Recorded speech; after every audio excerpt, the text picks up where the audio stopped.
Hey y'all, I'm Hannah, and in this video, Patrick and I are going to tell you why it is so important to make sure you pick the right lender or bank when you're going through the pre-approval process in order to purchase a home in the Columbia area. As top listing agents in a competitive environment, when we're presented with competing offers, we scrutinize the loan letter and proof of funds to determine how financially prepared a buyer is to move forward.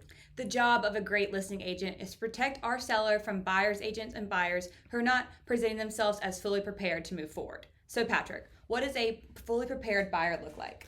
So first, they have a pre-approval letter rather than a pre-qualification letter. The difference between the two letters really varies between lending institutions. However, in general, a pre-qualification letter is in essence a letter from a lender stating that based on the general information the buyer provided to them, maybe on the phone or in an email, the buyer appears to qualify for a loan.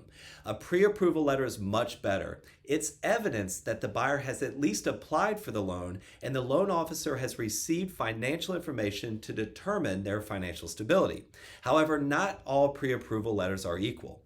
As listing agents, when we get offers with a pre-approval letter, we take it a step further to protect our clients and reach out to the lender asking them if they've reviewed the buyer's credit, income, assets, and employment. This helps us determine where the buyer is in the application or underwriting process and how prepared they are to buy. I can then convey this information to the seller so they can make the absolute best decision when reviewing offers.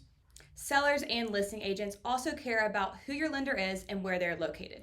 If you want to set yourself up to be competitive, there are a few things to consider when selecting a lender, mainly who they are and what bank they are with. Does the lender have a good relationship with agents in the real estate market, and is the bank locally known to agents and sellers?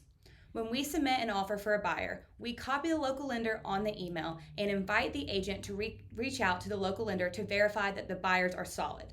Our lender then responds to the email telling the listing agent how strong our client is. This is very powerful and has helped us secure homes for our clients over others. Now, you may be in the position to get a loan from your banking institution. It's important to consider everything we've discussed about when you're deciding if this is the right decision. Here's a good example. Chase is a very large, prominent bank. However, Chase isn't located in our local market. As a listing agent or the seller, they may be concerned about the out-of-state approval and choose another offer that is working with a lender they're more familiar with. This is all about being strategic and putting your best foot forward. We want the sellers and the listing agents to know if they accept your offer, they're working with the right buyers, the right agent, and the right loan officer.